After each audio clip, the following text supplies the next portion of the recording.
Bienvenidos al bosque, benvinguts a Busca'm al Bosque. Ya hoy es 1 de diciembre, faltan muy pocos días para la festividad de Navidad y os hablo de plantas que nos conectan con ella. Hoy os hablo del rusco, el Ruscus aculeatus, galzeran en català. Es una planta de la familia de los espárragos y es puntiaguda.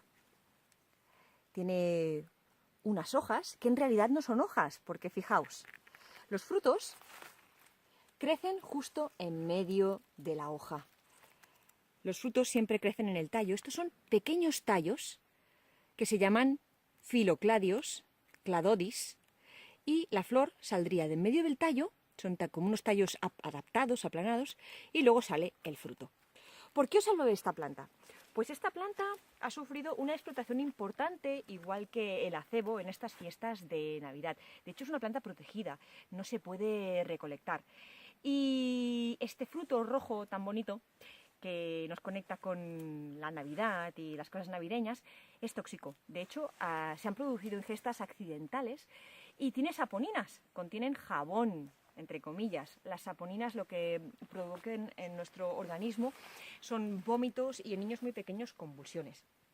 Entonces, este vídeo es un vídeo muy cortito, pero así con un con un matiz conservacionista, ¿no? Para animaros a que, bueno, busquemos las decoraciones navideñas con mucha creatividad y con mucha inventiva, sin explotar demasiado el medio, ¿no? Bueno, es una planta que considero muy bonita.